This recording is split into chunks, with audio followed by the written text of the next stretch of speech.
Hello students, मैं मेज़बीन Siddiqui and I welcome to you this online lecture series. So now let's start today's topic. आज का हमारा topic है agriculture chapter 5 में से आज का टॉपिक हमारा एग्रीकल्चर यानी कि कृषि है, जो प्राइमरी एक्टिविटीज़ का ही हिस्सा है. तो सबसे पहले फर्स्ट ऑफ ऑल हम जानना चाहेंगे कि व्हाट इज़ एग्रीकल्चर या कृषि क्या है. Agriculture is the most important of all the primary activities of man. It provides food and other necessities of life to almost entire mankind on the earth. About half of the world population still depends upon agriculture in developing countries. Over 65% people depend upon agriculture. Based on methods of farming, different types crops are grown and livestock raised. The following are the main agriculture systems. Here we are discuss about two types of agriculture. First, subsistence agriculture and second one is commercial agriculture. तो आज हम लोग discuss करेंगे subsistence agriculture, यानी कि कृषि जो है मानव की प्राथमिक क्रियाओं में सबसे अधिक महत्वपूर्ण है. ये पृथ्वी पर लगभग समस्त मानव जाति को भोजन तथा जीवन की अन्य वस्तुएं उपलब्ध कराती है. विश्व की लगभग आधी जनसंख्या कृषि पर निर्भर है. विकासशील देशों में लगभग 65% जनसंख्या का मुख्य व्यवसाय कृषि ही है. विश्व में पाई जाने वाली विभिन्न भौतिक, सामाजिक एवं आर्थिक दशाएं कृषि कार्य को प्रभावित करती है और इसी प्रभाव के कारण विभिन्न कृषि प्रणालियां देखी जाती है. किसी में विभिन्न प्रकार के फसलों को बोया जाता है तो कहीं पर पशुपालन वगैरह किया जाता है. इसी पे आधारित हम कृषि को मेन 2 टाइप्स में बांटते हैं, जिसमें पहला हमारा हो जाता है निर्वाह कृषि और दूसरा हमारा मेन हो जाता है कि कमर्शियल एग्रीकल्चर, जिसे वाणिज्यिक कृषि कहते हैं, जो बिजनेस पर्पसेस के लिए किया जाता है. आज हम डिस्कस करेंगे सबसिस्टेंस एग्रीकल्चर यानी कि निर्वाह कृषि. तो निर्वाह कृषि क्या है या सबसिस्टेंस एग्रीकल्चर क्या है, आज का हमारा लेक्चर इसी पे बेस्ड है. निर्वाह कृषि जो है, इस प्रकार की कृषि क्षेत्र में जो रहने वाले स्थानीय लोग होते हैं वही लोग उत्पादों का संपूर्ण अथवा आंशिक भाग में उपयोग करते हैं. यानी कि subsistence agriculture is one of which farming areas consume all और nearly so of the products locally grown. It can be grouped in 2 categories: primitive subsistence agriculture और intensive subsistence agriculture, यानी कि आदिकालीन निर्वाह कृषि और नंबर 2 गहन निर्वाह कृषि. यानी जो निर्वाह कृषि भी है या सबसिस्टेंस एग्रीकल्चर भी, इसको भी हम लोग 2 हिस्सों में बांट दिए हैं. फर्स्ट है हमारा primitive subsistence agriculture and second one is intensive subsistence agriculture, यानी कि आदिकालीन निर्वाह कृषि और गहन निर्वाह कृषि. तो हम सबसे पहले अब समझेंगे कि आदिकालीन निर्वाह कृषि क्या है और गहन निर्वाह कृषि क्या है, दोनों में क्या फ़र्क है. तो सबसे पहले प्रिमिटिव सबसिस्टेंस एग्रीकल्चर या आदिकालीन निर्वाह कृषि की बात करते हैं.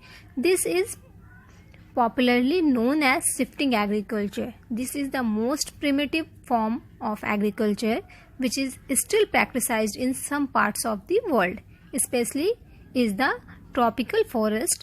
It represents man's first attempts to grow food for his subsistence. A small piece of forest land is cleared by felling the trees and cutting the bushes and grasses.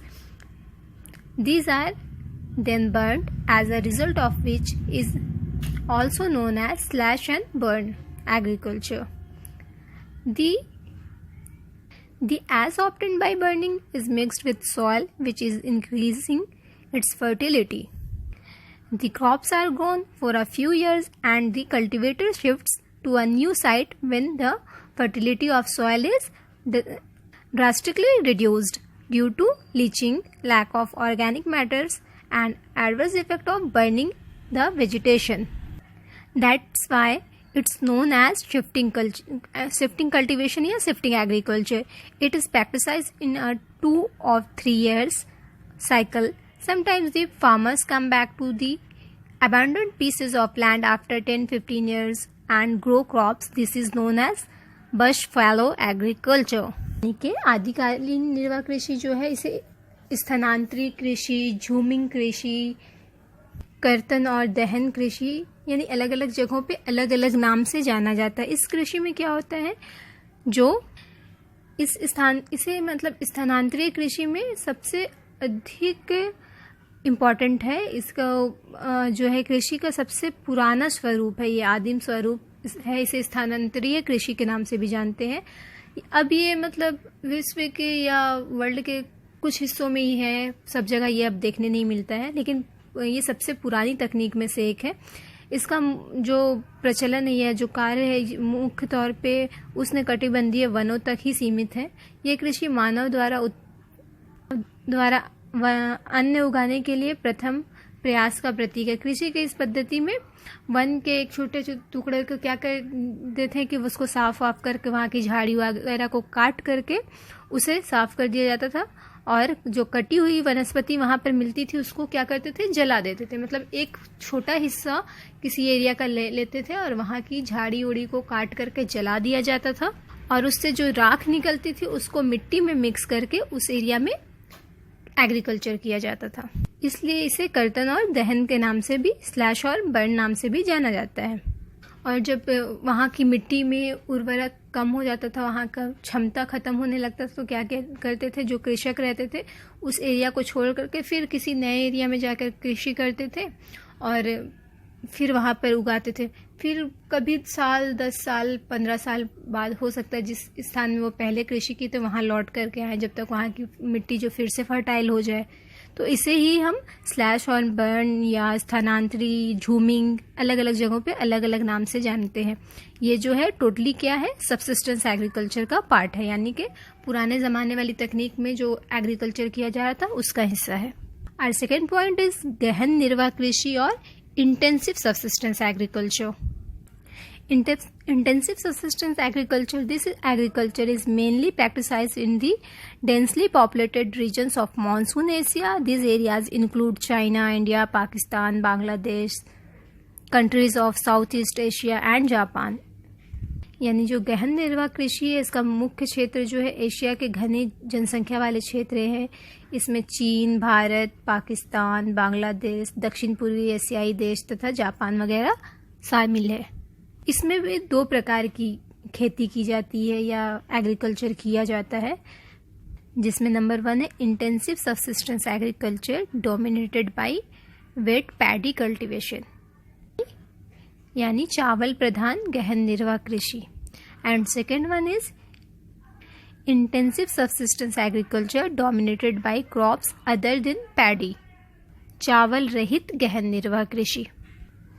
तो जो intensive subsistence agriculture में पहला है intensive subsistence agriculture dominated by weight paddy cultivation. ये जो है इसमें सबसे इम्पॉर्टेंट जो उनका क्रॉप है, जो सबसे इम्पॉर्टेंट क्रॉप है वो क्या होता है, पैडी या चावल होता है। इसमें सबसे ज़्यादा जोर दिया जाता है चावल को उगाने पे। इसके साथ साथ दूसरी भी अन्य फसलें उगाते हैं, लेकिन मेन जो फोकस होता है उनका चावल के उगाने पर होता है।